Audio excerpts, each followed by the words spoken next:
우리가 흔히 증여라고 하면 민법에 규정되어 있는 내용이 있어요.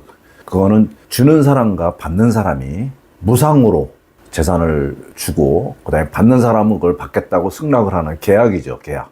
그래서 증여계약서를 작성하는 겁니다. 그러니까 증여계약서에 주는 사람과 받는 사람이 동의하지 않으면 이 계약은 성립될 수가 없어요. 일반적으로는 우리가 증여계약서 작성하지만 어떤 경우는 그냥 무상으로 주기도 하죠. 계약서 없이. 뭐야, 너 이거 돈 써 하고 줄 수도 있죠. 그랬을 때에 그건 계약서가 작성이 안 됐으니까 이건 증여가 아니다. 꼭 그렇지는 않습니다. 계약서를 작성했든 안 했든 무상으로 주는 것은 증여예요. 그리고 계약서 작성하지 않았다 그러더라도 주는 사람이 그거를 줬고 받는 사람은 그거를 승낙해서 받아서 쓴 거잖아요. 그러니까 구두 계약이나 임의의 계약이 있었다고 보는 거예요. 그래서 그런 계약이 없으면 증여가 아닌데 어쨌든 재산을 무상으로 주고받는 그런 계약을 민법상 증여라고 합니다. 그러면 이 증여에 대해서 세금을 과세를 해야 되는데 우리나라의 재벌들, 특히 재벌들이 그런 민법상의 증여가 아니더라도 경제적 실질이 사실상 이익을 엄청나게 많이 줄 수 있는 다양한 방법들을 개발해냈어요. 그래서 구세청이 이거를 쫓아갔어요. 이것도 보니까 실질적으로 증여네. 그래서 이런 데 증여세 과세하겠다. 그다음에 그러니까 또 다른 방법 쓰고 그래서 그걸 막 세법에다 적다가 어느 순간에 야 이거 도저히 안 되겠다. 그래서 유형을 이렇게 정해놓고 이런 것들은 증여로 보지만 이와 유사한 것도 다 증여다. 즉 거래 형식이나 명칭, 목적 등과 관계없이 직접 또는 간접적인 방법으로 타인에게 무상으로 유형의 재산 또는 무형의 재산을 또는 재산뿐만 어떤 이익을 이렇게 이전시키는 것을 증여라고 해서 그것뿐만 아니라 낮은 대가로 받고 저가 매매죠. 받고 이렇게 주는 것도 증여라고 이렇게 세법에 규정을 해놨어요. 이걸 포괄적 증여라고 하는데요. 그러다 보니까 참 애매한 경우가 있어요. 애매한 경우가 있긴 한데 일반인들이 봤을 때는 어쨌든 어떤 행위가 상대방에게 이익을 주는 행위였다면 그것은 증여로 봐야 되지 않냐 하는 이런 생각을 하시면 될 것 같아요. 이걸 포괄주의 과세 원칙이라고 하는데 포괄증여입니다. 그래서 그 포괄증여에 관한 것들은 다음 영상에서 하나하나를 잘라서 자세하게 소개를 시켜드릴 것인데 그것은 이렇게 하면 증여다라고 했지만 이렇게 하면 증여다라고 하는 그 규정 속에는 예외 규정들이 좀 있어요. 그러니까 우리는 최대한 그 예외 규정을 잘 찾아가지고 우리의 증여절세 전략에다가 사용을 하면 불법이 아닌 합법적으로도 아주 훌륭한 절세 전략을 수립할 수가 있는 것이죠. 그래서 그런 부분에 대해서는 좀 이따 설명을 드릴게요. 그리고 그것 말고도 증여가 아님에도 불구하고 증여로 보는 게 있어요. 두 가지가 있는데 하나는 증여 의제고 하나는 증여 추정입니다. 구체적으로 이제 포괄증여에 관련된 내용을 명칭만 한번 살펴보면 고저가 양수도, 그러니까 특수관계자 간에 시가보다 싸게 팔았다든지 시가보다 비싸게 팔았다든지 그러면 싸게 팔면 산 사람이 이익이고 비싸게 팔면 판 사람이 이익이죠. 그 이익에 대해 증여세를 과세하겠다는 거고요. 그 다음에 돈을 빌려주고 내가 안 받아요. 그 채무 면제죠. 채무를 면제시켜주는 것. 이것도 이제 증여로 보도록 되어 있습니다. 그 다음에 이제 이렇게 무상으로 주는 게 아니라 사용케 하는 거죠. 무상으로 사용케 하는 거죠.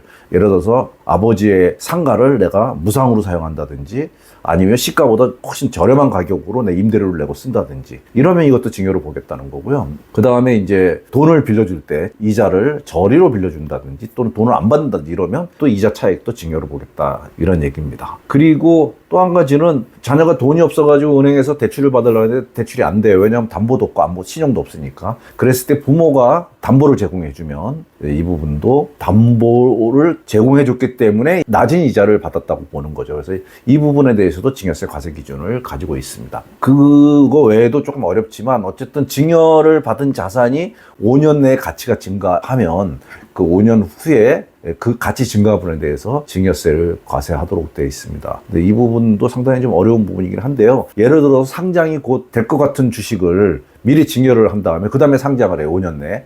그러면 어마어마하게 자산 가치가 뜨잖아요. 그래서 이런 거는 증여를 보겠다는 거고요. 개발 같은 것도 마찬가지. 개발이 확정된 그런 경우에 개발하기 전에 어떤 자산을 증여를 하고 그러고 나서 개발한 다음에 상당히 높은 가격이 형성이 되면 그 개발 이익이 상당히 클 거 아닙니까? 그래서 이것도 증여로 보겠다는 겁니다. 또 한 가지 많은 경우에 해당되는 게 뭐냐면 부모가 보험을 불입을 해줘요. 나중에 그 보험의 수익금을 자녀가 받는 것.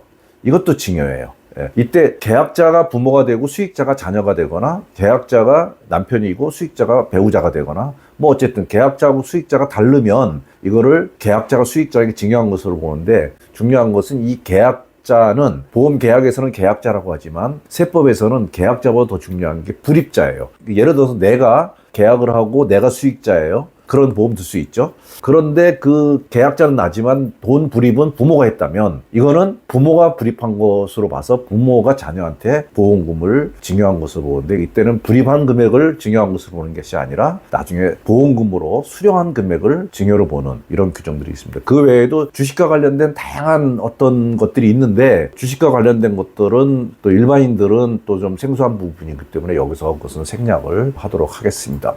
그러면 우리가 이제 증여에 관련된 쭉 얘기를 했는데, 이것 말고도요, 증여 추정하고 증여 의제라는 게 있어요. 근데 증여 추정이라고 하는 것은 이게 증여인지 아닌지는 잘 모르겠지만, 이거를 우리가 조사를 하려면 가족 간의 거래이기 때문에 얼마든지 은폐, 은닉 또는 허위로 뭔가를 증거를 제적할 수 있는데, 그러다 보니 엄청나게 많은 행정력이 낭비가 되니까 이러한 경우에는 납세자인 너희들이 이게 증여가 아니라는 것을 입증을 해라. 입증을 못하면 우리는 증여로 보고 증여세를 과세하겠다는 건데요. 증여세법엔 두 가지가 있습니다. 뭐냐면 가족 간에 자산을 양도하면, 매도를 하면 무슨 가족 간에 자산을 매도하냐, 증여지. 우리는 증여로 추정할 거야. 그런데 만약에 증여가 아니라면 너가 실제로 입증된 자금을 가지고 부동산을 사고 거래 대금을 정상적으로 줬다라고 하는 것을 네가 입증해. 입증 못하면 우리는 증여로 과세할 거야 라는 것이 가족 간 매매에 대한 증여 추정입니다. 또 한 가지가 있는데 자금 출처예요. 은행에 예금이 들어왔다든지 뭐 전세 자금이든 부동산 취득한 자금이든 어쨌든 자금이 있는데, 이 자금의 출처를 납세자 보고 입증하라는 거예요. 무조건 다 하는 건 아니에요. 무조건 다 하는 거 아닌데, 이 부분도 나중에 다른 영상에서 자세히 설명을 드릴 겁니다. 어쨌든 자금 출처의 입증 책임은 납세자한테 있다. 그래서 입증을 못하면 증여로 과세하는 것, 이게 바로 증여 추정입니다. 상속에도 이런 것 있죠. 추정 상속 재산이라고 해서 상속일로부터 소급해서 1년 내 2억, 2년 내 5억 그 이상의 재산을 매각한 자금이거나 또는 대출을 받은 자금이거나 아니면 은행에서 인출한 자금이 있을 때는 그 사용처를 상속인들이 밝혀야 돼요. 못 밝히면 이건 상속재산 숨겨놓고 상속을 했다라고 추정을 하는 거예요. 그래서 누구한테 줬는지도 모르지만 어쨌든 못 밝히면 우리는 상속세를 과세해버리는 것. 이게 추정상속재산이라는 거죠. 그 다음에 이제 증여의제라고 했는데, 의제는 법률적으로도 증여가 아니에요. 이거는 증여가 아닌데, 이런 행위를 관리하지 않으면 증여의 어떤 편법으로 이걸 활용할 가능성이 매우 높은 이런 상황에서 이런 걸 하지 말아라는 거예요. 만약에 이런 행위를 하면 증여세를 그냥 과세하겠다는 거죠. 그것이 첫 번째로 재산을 남의 명의로 해놓은 거, 명의신탁이죠. 명의신탁. 그래서 가장 그 대표적인 것이 주식입니다. 주식을 남의 명의로 해놓으면 이거는 남의 명의로 해놨지만 신탁자와 수탁자 간에는 소유관계가 분명히 이건 내 거야. 근데 네 이름으로 해놓는 거야. 이렇게 지금 하는 거죠. 그래서 양자는 서로 알아요. 서로 아는데 세법은 그렇게 밝혀지면 그거를 증여세를 과세하겠다는 거예요.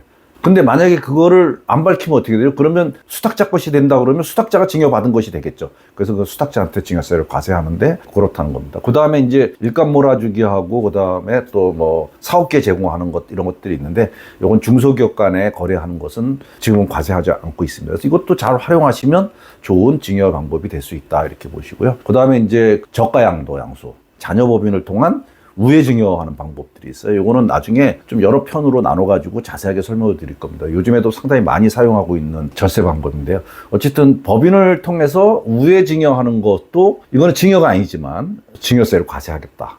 이렇게 증여로 의지하겠다는 겁니다. 그래서 이렇게 증여는 민법상 증여 말고도 세법에서는 다양한 경우를 증여로 보는, 실질적으로 상대방에게 이익을 주는 여러 가지 행위들을 규정해 놓고, 그 다음에 이 규정과 유사한 어떤 행위들도 다 증여로 보겠다라고 하는 포괄적 증여들이 있고요. 그 외에도 증여 추정과 증여 의제라고 하는 이런 규정들을 갖고 있어서 우리가 경제생활하면서 가족 간의 거래가 이런 경우에 상당히 많이 해당이 될 수가 있어요. 그래서 증여세가 사실은 상당히 무서운 세금이기도 합니다. 그래서 이런 부분에 대해서는 다른 영상에서 하나하나씩 쪼개서 자세하게 설명을 드리고, 그것을 활용해서 어떻게 절세 전략을 세울 것인가에 대해서도 말씀을 드리도록 하겠습니다.